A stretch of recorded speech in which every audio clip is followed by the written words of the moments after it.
So, Michaela, thank you so much again for being here and for sharing your story.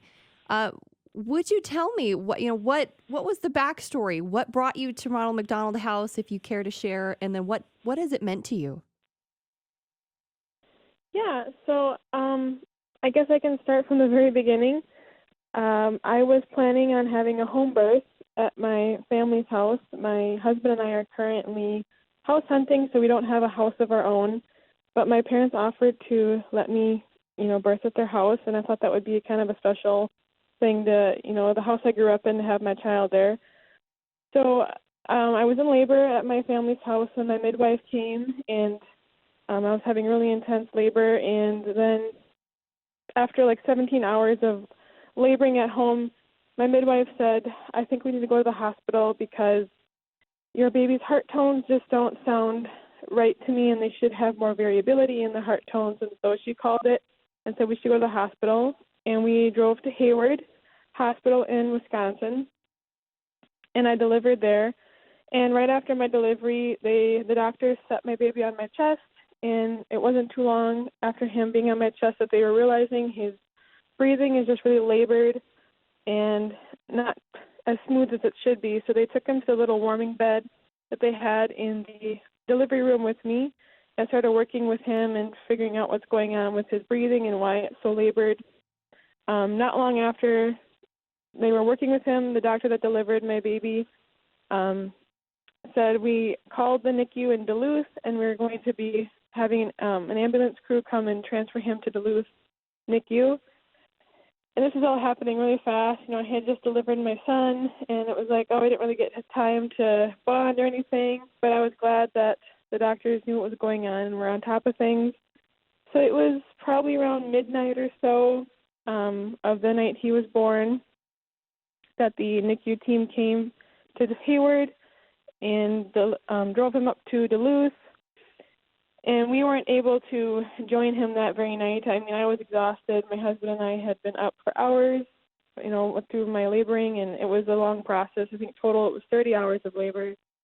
So we rested at the hospital in Hayward that evening, and then the next day, on Thursday we drove up in the early afternoon and then joined my son in Duluth NICU.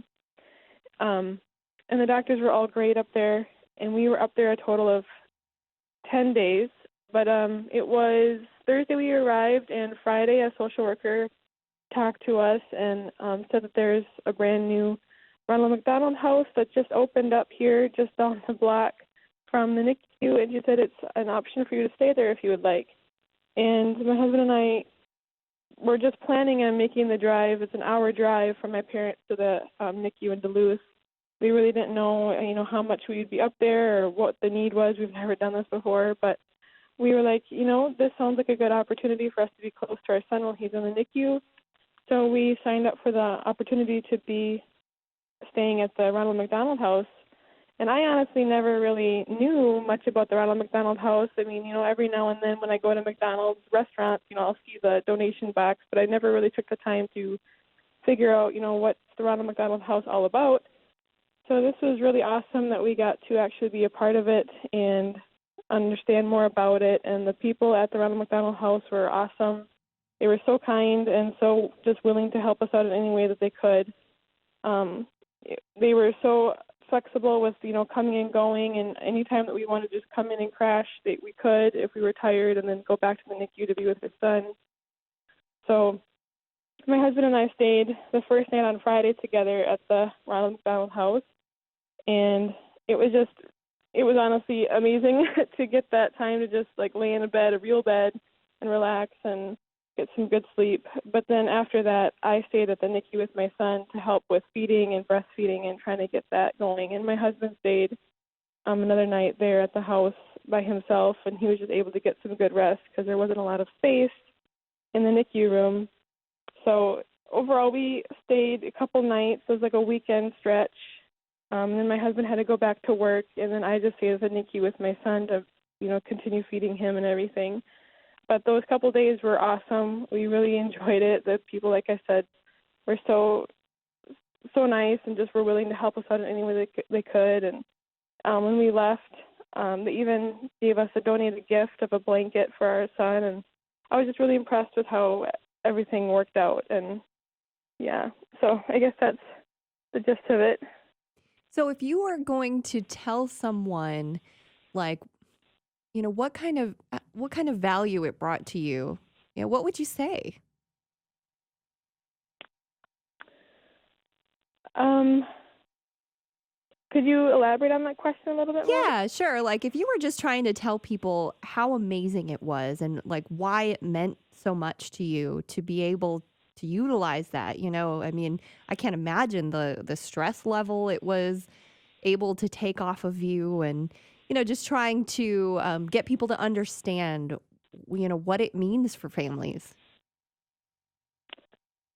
Yeah, I know it was just such a blessing to know that I was just a matter of, a few minute walk from my son. I didn't have to worry about travel time or being far away from him, and just being a first time mom, it was all so new, and having that availability to be so close to your child that's not doing as well as he could be, is such a huge blessing. Um, I think every parent, wants to be right there for their kid, and the house definitely offered that for us. That's so great. That was really great, Michaela. How is your son doing? He's doing fantastic. When we were in the NICU, we were working on getting him to be able to feed by himself, and he was on oxygen because of just his lungs were, he had pulmonary hypertension in his lungs, and so his vessels were tight and restricted in his lungs.